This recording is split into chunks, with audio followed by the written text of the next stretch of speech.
Oh, great, our computer crashed? So this is where I just started talking then. As if walking on sunshine. Where's that kid that we have to... I believe in child labor. Where's the kid to sing Walking on Sunshine? Let's just do that. Okay. I forget her name. Ladies and gentlemen. Here we go. It's the Stephanie I'm walking on sunshine. Right. Yep. I'm walking on sunshine. Wow. I'm gonna feel good. Ow. Everybody sing. Can I see? Yeah. Say hi, Stephanie Miller. Hi, Stephanie Miller. Okay, there we go. See, there's a computer crash, so obviously I could howl. See, I see what you did there. See what I did? Yeah. Yeah. Well, because we were talking about affirmative action, there's no way that George Bush would have gotten into Yale if his name was not George Bush. So that's the kind of affirmative action, right? Right. Just saying. I mean, even kids knew that he was a... Can you say George Bush is a dump truck? Thank you, Brandon. Brandon's now 38. No, he is not. And he still thinks George Bush is a dump truck. Yeah, that's it. All right. All right, 1-800-STEP-1-2, the phone number, toll free from anywhere. Why? Sexy liberal Carlos Alzraki on his way in. Coffee with Carlos. Next hour, all of us on our way to Chicago this weekend. Very, very excited. The big Chicago Theater Show. Hooray. I believe there's only a teensy couple of VIP tickets left. Yes. In the single digits, last I did hear. Patrick writes, got my girlfriend Violet. Patrick and Violet. Sexy Liberal tickets for Valentine's Day, and we are excited. Just an FYI, your show is on the same day as Chicago Comic-Con. I'm hoping to see some drunk... I'm hoping to see some drunk Sexy Liberal Wookiees in the audience. P.S. We're both in our late 20s. Have few brand loyalties and only respond to radio advertising. Good boys, good girls. Just type Stephanie in the box. Please, in every box you can find. Unless there's a gun in it. Right. The podcast only $4.95 a month if you buy a year in advance. And, of course, the video cast. Our commercial-free video version of us here on Free Speech TV. It's all good stuff. Get it. Do it. StephanieMiller.com. You can watch us live there. Click on the little thingamabob. Yeah, just click play on the little screen that you see at StephanieMiller.com. You can watch us live right now, right this second. Speaking of seeing us live, how about a road trip to Chicago, everybody? It's okay. Thanks. All right. Thank you, Audra. Making the road trip. Audra and Kate coming down from Minneapolis. Yep. Do it, get it. Don't you hate when your kid finds a Xanax in their Easter egg? Oh, no. Uh-oh. You need a Xanax when that happens. Unfortunately, your kid has just brought you one. Police say a suburban Detroit preschool student, 4 years old, opened a plastic Easter egg following a school party and found a pill used to treat anxiety and other problems. Other problems? Listen. Xanax is that magical? I could use a few of them. A 4-year-old attended a party at the elementary school where plastic eggs were supposed to contain candy, were distributed for an Easter egg hunt. Police say she opened the egg at home and found the pill, a generic form. A generic? Well, that's the tragedy of this whole thing. Really? Her mother notified school officials. But she could have alternatively just taken the Xanax and calmed down. Calm down. Just saying. People are so uptight these days. By the by, this is unbelievable, this story with the Malaysian Airlines. Yeah. Because we were saying yesterday, you and I, we're just going, they're not going to find this. But now, this is just such a weird, up and down story. Officials, leading the hunt for the missing Malaysia Airlines jet prepared to focus their efforts deeper into the Indian Ocean. It emerged that possible debris from an airplane had been spotted on the southwest Australian coast. Yeah. 1,000 miles from the center of the search area. So, dear God, I guess we'll, see if there's any other developments today. But in the meantime, the South Korean ferry thing is just heartbreaking. It's just gut wrenching. I guess where are we at? 150. 150 The now. death toll has hit 150, but they haven't even gotten to so many people. Yeah. Government officials said divers must now rip through the cabin walls to retrieve more victims. And the victims are overwhelmingly students of a single high school. Can you imagine an entire high school in high school near Seoul? More than 3/4 of the 323 students are dead or missing. And even with about 150 people still missing, the funeral halls are already full. On Jindo Island, this is awful, where bodies recovered from the ferry are taken. Descriptions of the dead are read over a loudspeaker. Relatives rush over to the main notice board and peer at the details added by an official. Some relatives cry out and run from the tent. Others stand red-eyed and shell-shocked. And then This is interesting. Obviously, some people have already been arrested from the crew. 22 of the 29 members of the ferry's crew survived. 9 of them have been arrested or detained in connection with the investigation. Because, that part we don't have all the details, but that just seems horrible that they were really more focused on how they got themselves off of there than helping these kids. But anyway, so we will give you all the latest. That is just heartbreaking to have to, they're saying the parents go into the tent and you hear silence and then you hear screams, and it's just, what a horrible story. All right, let's, a lot of folks want to get back in on the affirmative action. Paul in Michigan. Hi, Paul. Yeah, hi, Steph. Good morning to the MOOCs. Yes. I think a lot of people have a really skewed view of what affirmative action is. It's not quotas. Quotas would be illegal. If they're hiring an unqualified or a less qualified minority over a more qualified white person, that would still be illegal. Affirmative action is supposed to encourage more minority participation in the process, but the most qualified individual still is the person who's supposed to be hired. Right. Well, I mean, I think as someone, and tell me if that's wrong, I think the way someone was explaining it in terms of points, you're going, if you get a point for being a legacy, you're getting a point for being an athlete. Why, you know what I mean? Why to level the playing field couldn't you get a point for being a minority? And to encourage diversity? And legacy points are by far and away more given to white students. Yeah. Right, exactly. Yeah. All right, let's go to Julie in Madison. You're on the Stephanie Miller Show. Hi, Jules. Hi. Hi. Your show. Hi, I'm a professor of education, and I study racism and college access. And so I just wanted to give the perspective that, what we know is that college access actually starts before birth, right? So which situation you're born into. And if we look at the neighborhoods that are predominantly people of color, there's way more liquor stores, way more unhealthy, cheap food, less access to healthy food. And I can tell you that the people living in those neighborhoods aren't making those decisions, right? Right. The fact that there's a liquor store on every corner and no healthy food. So, and then when we come to college application process, not having a parent who knows the process necessarily to help sit down and help you figure out your application, what to say, what kind of access to schools do these kids have. So, an anonymous system, we're so not ready for that. And the only time that we'd be ready for that is if everybody truly had the same access to college. Yeah. Equal access. And we're so far from that any kind of an anonymous system is just making the playing field that much more uneven. Yeah. Excellent. Well said. All right, let's go to David in Minnesota. Hi, David. Welcome. Good morning, Mama. Good morning. The thing with this is, I find so interesting about the Supreme Court decisions lately with affirmative action and also this business with you can give any amount of money you want to buy the right politician. There's this kind of unspoken inability to see that human beings actually could make mistakes and do bad things.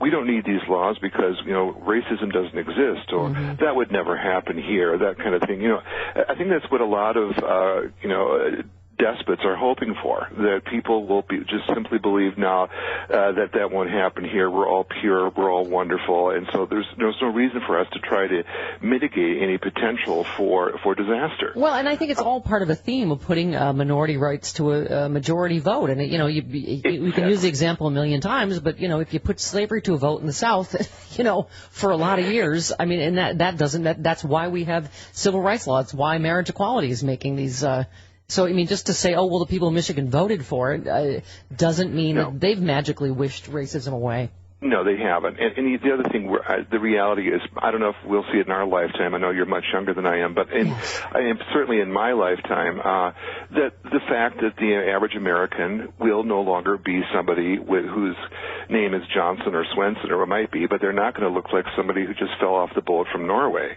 Our culture is changing, and these individuals are screeching so loudly because they're feeling the pain, the squeeze. They don't know how to function in a system where they can't do the assumed white privilege. They have to now fight with other people to get ahead, and they don't want that. It's too hard. Right. It's the best idea Republicans have come up with is voter suppression. They're like, oh, there's too many of these, too much melanin. What do we do? Yeah, we have to. We somehow have to, started making these people look bad, and so they do. So, like you said, let's keep them out of our. Let's do anti-immigration stuff. Let's do whatever we can, and it's veiled. I mean, can't people see this? I mean, intelligent people have got to see this. Yeah, exactly. Maybe they don't. I don't maybe know. they don't. You know. Or maybe some of them have hoods. Oh, I'm just saying, not everyone that thinks that is wearing a hood. Okay, 17 minutes. Just saying. I'm just saying. Sure. Which dismisses anything you just said that might be offensive. Right. Because I'm just saying. I'm just saying. Just putting it out there. Stop radio. Just Hitler. saying. I'm just saying. Just saying. 17 minutes after the hour, right back on the Stephanie Miller Show. Path to Enlightenment tweets, there's two types of Republicans, billionaires and suckers. Republicans, please check your bank account to see which one you are. 1-800-STEP-12, the phone number. Will in Albuquerque, you're on the Stephanie Miller Show. Hi, Will. Hi. Some of your callers have been saying that legacy students get a point for being a legacy, and that's just not true. They get a whole lot of points.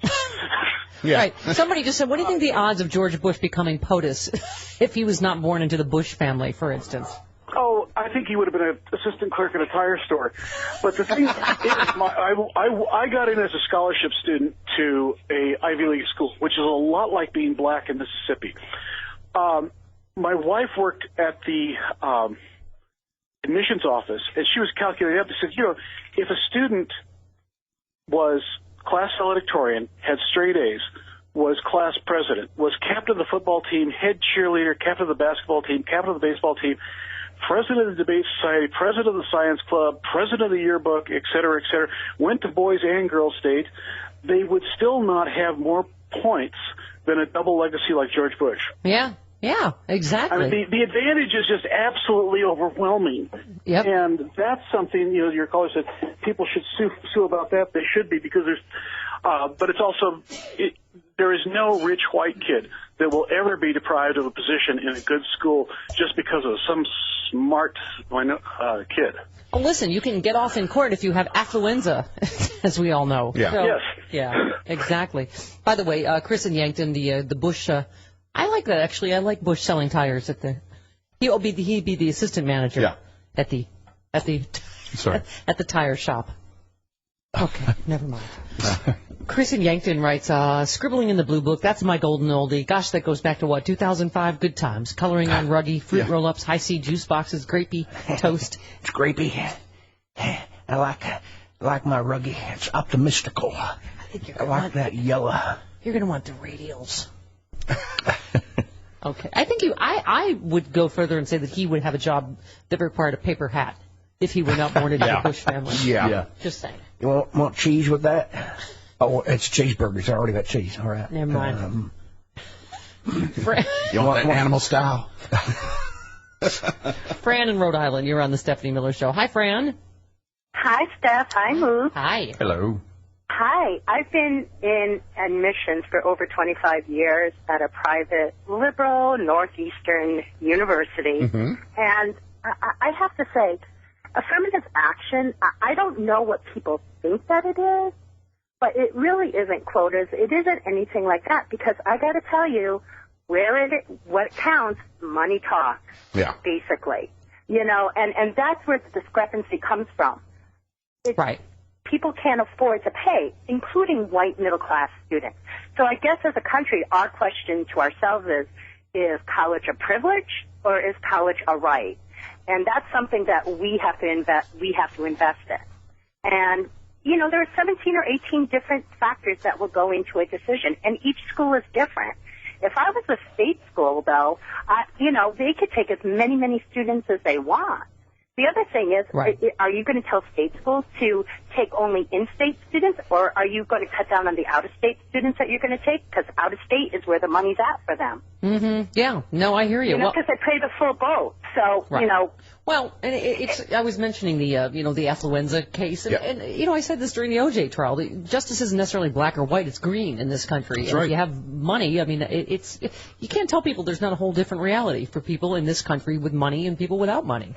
By the way, now O.J. Simpson is a bastard. Now a bastard? Now a warning about O.J. Simpson.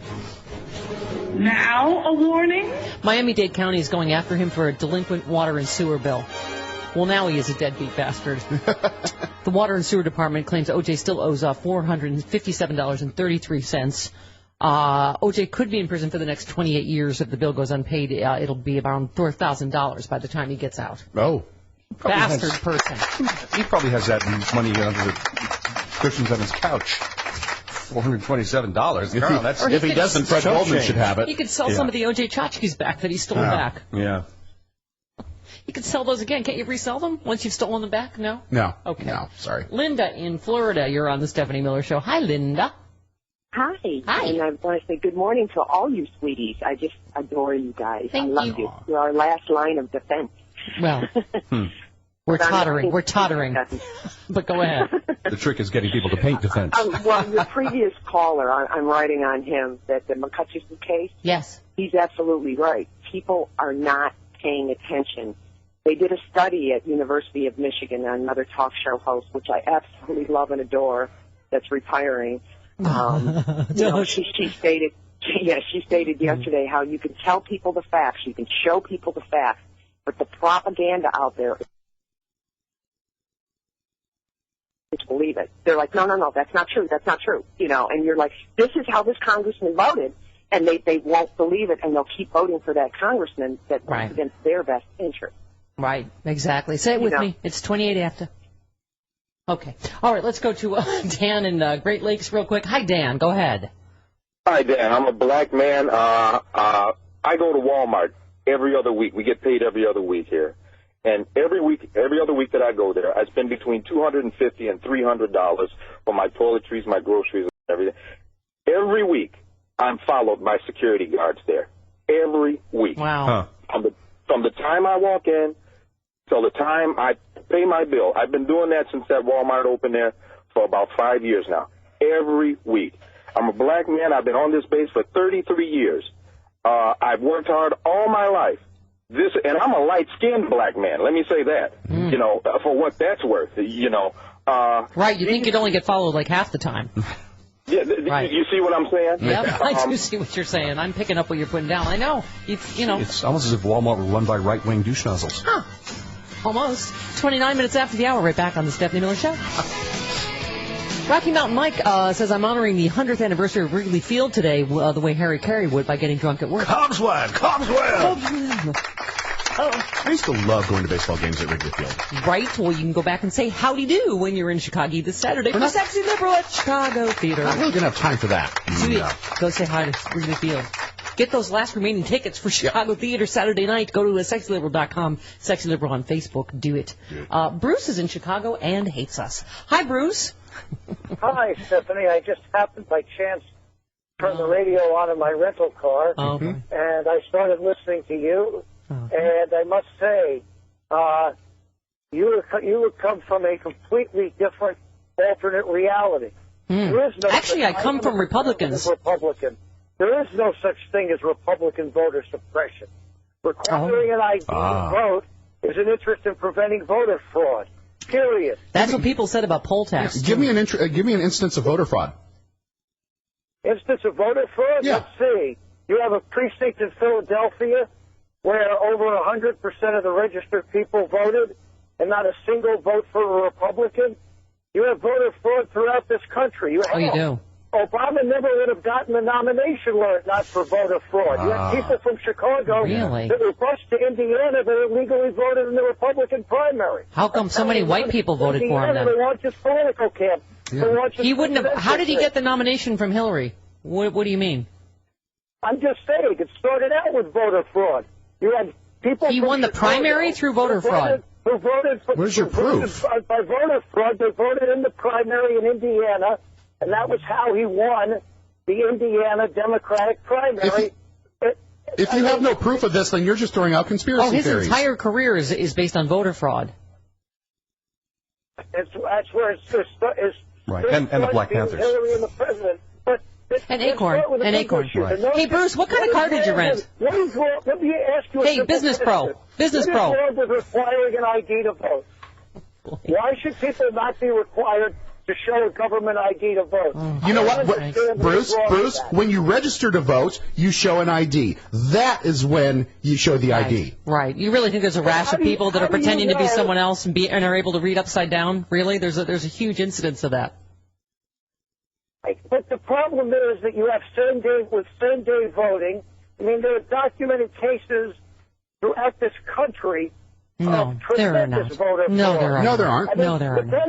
There's tremendous voter fraud. No, there is not. Based on what? Based on the fact that there's a black man in the White House. Right. I understand. All right. You know what? I'm just going to go on a limb because he won't answer me that he is not a business pro. I don't think he can just get in the car and go. He's a business amateur. Yeah. I think he got some crapmobile, but somebody that had the good taste to have WCPT. On the car radio. Chicago affiliate. That's right. See, that's part of the fraud right there. Mad because he can't take any car and go. This communist station. It's a conspiracy. God bless him, though. He's motivated to call. Yeah. Because the communist station was on his crappy rental car. What the hell is... I bet you tried to return the car. Call now. I bet you tried to return the car. I want this communist car. Sir, there's a button you can change the... There's communists in the dashboard. There is... I don't believe in buttons. Oh, right. You want me to turn it to the left, don't you? Because I bet you there's something even more communist down the dial. How come the steering wheel only goes to the left? Tell me that's a coincidence. Take this car back. I want an upgrade because there's communists they're in there. They're in the Little thing. tiny communists in the dashboard. The radio also goes off, sir. I don't take it back. This car's got Satan in it. It's got voodoo. This car's full of voodoo. Keeps going in a circle to the left. Yes, he's probably just doing donuts in the parking lot. Just to the left, to the left, to the left, to the left, to the left. I don't know. And that song's on the radio, too. Yeah. 24/7. What would you say? They'll be calling you a liberal. Oh, that's just fun. Hello, Thurgood in Chicago. You're on the Stephanie Miller Show. Thurgood Marshall? Yes, Thurgood Marshall calling from Chicago. Hello. I've really enjoyed the show and looking forward to seeing you in Chicago. Yay! Okay, go ahead.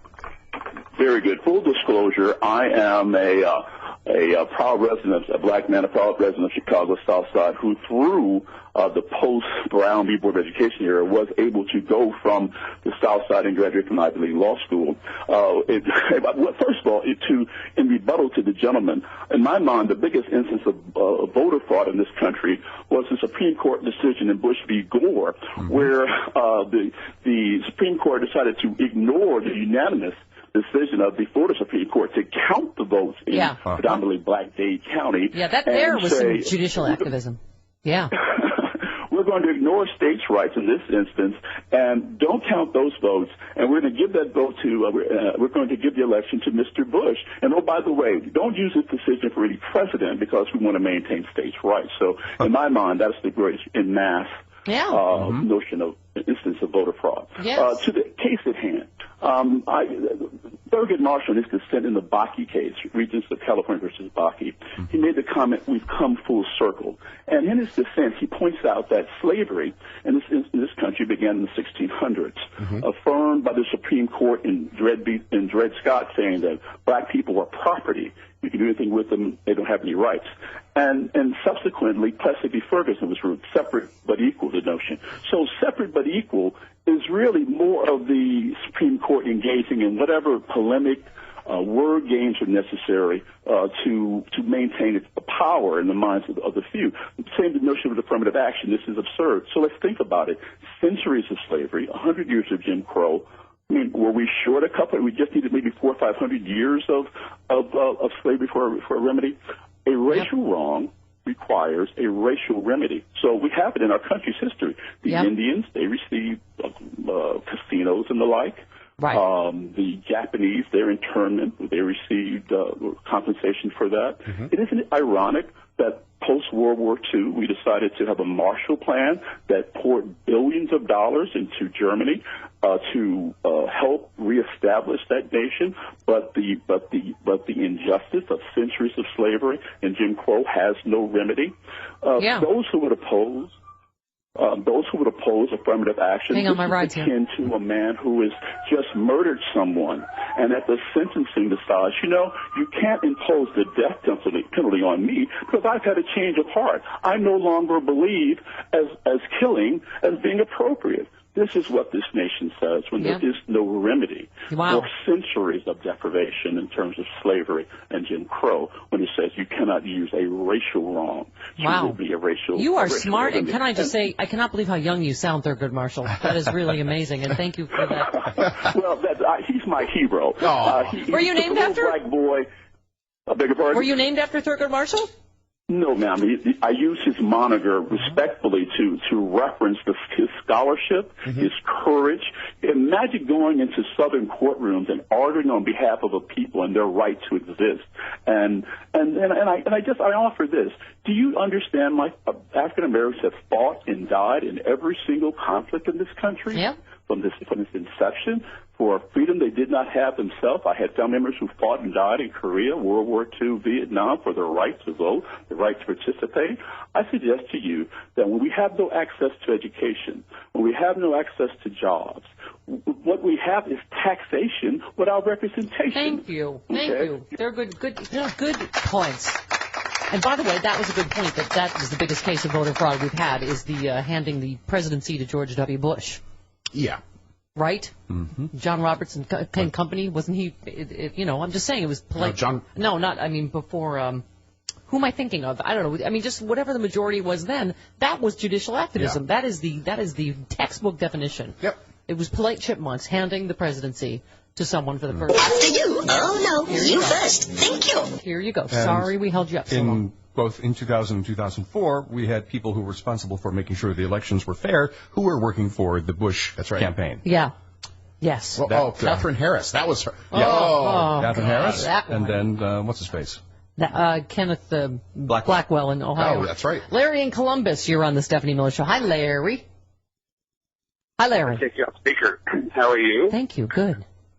Hey, just a couple quick questions. I call about one thing, but you started talking about another. How dare I? The other gentleman who you're talking to, the guy that called up saying that you have to show ID and everything, your guy responded that you have to sign up and show ID to get registered. Is that correct? Yes. Well, you have to show some form of a birth certificate or something like that. Yeah. So why can't they bring that ID when they go to vote? But why should you? That's what the point is. You've already done it. If you've registered. To get into your bill, to get into Sirius, or to get into the Democratic Convention, Republican Convention, you have to show ID. It's common sense. When somebody says, well... But getting into the Democratic or Republican National Convention is not in the Constitution. It's not constitutionally... Right, you need a special credential. Not everybody can get those. I love the argument that says that just show me that there's voter fraud, which there has been, but that's beside the point. Oy. Does that mean we should leave the bank? Where has there been voter fraud? They have done study after study. There is some ridiculously low percentage of voter fraud. Let's just say there hasn't been voter fraud. So why should we tempt it to bring I see. It would start now. Well, why don't we just have IDs? Since the Do you think there's a reason that the students, old people, and minorities are less likely to have an ID because those people tend to vote Democratic? You just said to register you have to have an ID. So you've now taken that argument away. Somebody to get registered has to have an ID. Well, you have to have a birth certificate, which everybody has. You are trying to Not everybody has an ID. People that tend to vote Democratic from voting, period. The rest of it's all a loaded hooey. Exactly. All right, 45 minutes after the hour. But there's voter fraud! Where? Give me an instance. They still can't give one provable instance of voter fraud. Just because they said. Obama, Hitler, commie. Yeah, they give a string of stories with no background. Benghazi. 45 minutes after the hour, right back on the Stephanie Miller Show. If we jumped around and banged our heads on the low ceiling. Yeah. Did that here. Jump. You know the people under the stairs? That's us. That's us. Literally under the stairs. I don't know what you two got done during commercial break, but I have come up with several other solutions to problems that do not exist. Oh. Okay. Would you like to hear them? Yes. Sure. Okay. The unicorn extermination bill. I'm going to be putting that before Congress. The Loch Ness Monster preservation law. Okay. Well, the Loch Ness Monster's real. I've seen pictures. All right. I'll just change that to Sasquatch then. Something. No, they're real too. All right. Chris in Yankton, because we had a yelly guy about all the massive cases of voter fraud in the country. Oh, don't call me a yelly guy. Oh, and Snopes has debunked him, by the way. Right. I'll the Philadelphia story. Yeah. Right. Not the one with Tom Hanks. The other one. Nobody. What? Not a single Tom vote Hanks. was recorded. Jimmy Stewart. And Philadelphia story was a story about the guy that died of AIDS that starred Tom Hanks. Oh, no, that's Philadelphia. Philadelphia. That's not the Philadelphia story. Oh, my God. Oh, my God. We just have to shut the show down now because I misspoke. Okay, anyway, the Snopes story. Catherine Hepburn. Yes. The guy said in 59 voting districts in Philadelphia region, Obama received 100% of the votes without even a single vote recorded for Romney. That's a mathematical and statistical improbability. That's what that guy said. Yes. It's also wrong. Snopes says, it is true that 59 voting divisions in Philadelphia recorded no votes for Mitt Romney, but given the voter composition of the Philadelphia area and some Philadelphia wards in particular, and the number of voters in each division, that outcome was hardly a mathematical and statistical improbability. What? That's crazy. You mean you're saying that a lot of people thought Romney was a rich douche that they hated? Yep. Yeah, okay. Obama won the overall vote in Philadelphia by 85% to 14%. Okie dokie then. So, Chris in Yankton says, it's always amazing to me that people seriously argue that hundreds or thousands of people, enough to swing an election, all conspire to commit voter fraud. Tens of thousands of individuals all risk felony convictions by going to a different polling place, pretending to be Bob Smith or Jane Doe and voting. Their single vote is worth risking a felony conviction? Really? How often does this happen? You'll notice how nobody ever has proof of this actually happening. Not even people who just ran across your show when they turned on the radio in their rental Jetsons hovercraft or whatever. I have so little patience for the frantic, angry people arguing in favor of voter suppression, so that only the right kind of people can vote, if you know what I mean. And I think that you do. Winky, winky. Right, let's go to EJ in Illinois. You're on the Stephanie Miller Show. Hi, EJ. Hey, guys. I know things are tough right now, but hang in there because we need you. Oh, thank you, honey. A few things that gentleman said. He said there was fraud in Illinois because there was proof that a bunch of people voted in the Republican primary. Well, it's open primary. You can vote however you want at the primary. I think you missed his point, and that is that President Obama's entire political career is built on voter fraud. Right. Well, he also said that there was voter fraud, a bunch of voter fraud in Indiana, and actually in the last 10 years there was 5 cases. All 5 were Republican voters that voted twice in 2 different precincts. Also, there's a big thing. ALEC was really ingenious in what they did here, and they used Fox News and other conservative outlets. For 4 years, they kept calling voter petition signatures voter fraud.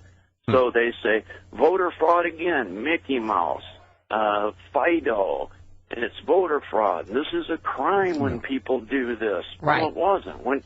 When you sign off, but it's anonymous, and then when you get to the local precinct, they go through and just cross those out. Yeah. It's not, nobody voted. They just put their name on a petition. Right, exactly. And so there was no actual voter fraud. Yeah, we made that point a lot during those times. Let's go to Michael in Massachusetts. You're on the Stephanie Miller Show. Mike. Hi, how are you, Big Mama? Hi. I have a question because I'm old.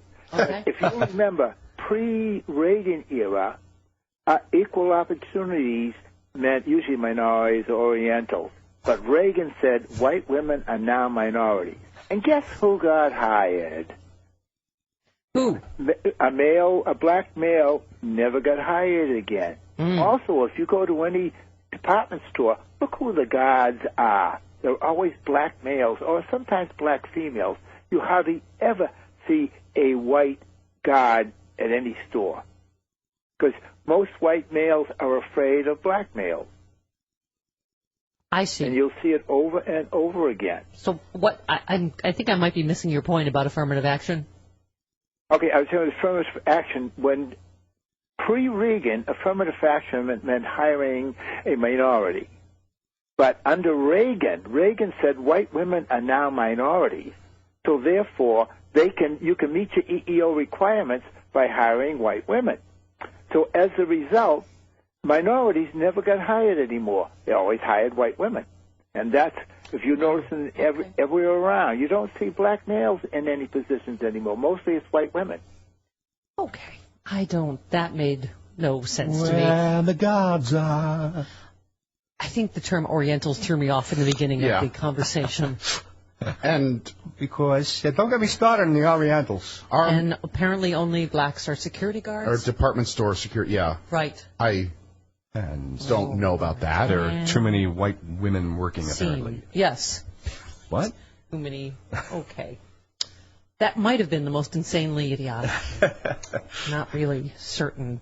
What you've just said is one of the most insanely idiotic things I have ever heard. At no point were you even close to anything that could be considered a rational thought. Everyone in this room is now dumber for having listened to it. I do have to give him 1 point. For some reason, they still think it's okay to call snack mix Oriental mix. So maybe in some corner, people think that's still okay. Oriental means Eastern, and Occidental means Western. Right. So it's appropriate to call something Oriental mix, because it's not named after people. It's named after... There you go. It's a rice cracker. Just don't get me started in the Orientals. Oh. Yeah, see, when you call a person an Oriental, that's where you get into... That's old-timey. Yeah. Okay. Cameron in Vancouver, here on the Vancouver? Vancouver. Vancouver, Canada. Yes. Vancouver. I'm sorry. What did I say? I don't even know what I said. Vancouver. Vancouver. It was that last guy's fault I said that. That's a Dutch raccoon. All right, go ahead. Go ahead. Yeah, I'm just going to comment about the whole voter ID thing. We have it up here, and we've never thought about it the way you guys have. But our elections are maybe run slightly differently. So the Election Canada is the governing body that makes sure everybody's registered and all the rest of it. Everybody who's eligible and on the vote gets voter ID mailed to or registration forms mailed to them when they turn 19, and then they fill all that forms in. But there's a couple different ways that we can show ID when we go to the polls. We can either show a driver's license, and if you don't have a driver's license or your wallet gets stolen, you can show your care card, which is our government-issued Medicare identification, or any other government bill, like our hydro companies, like hydropower. They're government-run, so that anything that shows your address and your name on it. Okay, that's what voting should be about. Right? All right, right back. Coffee with Carlos on the Stephanie Miller Show.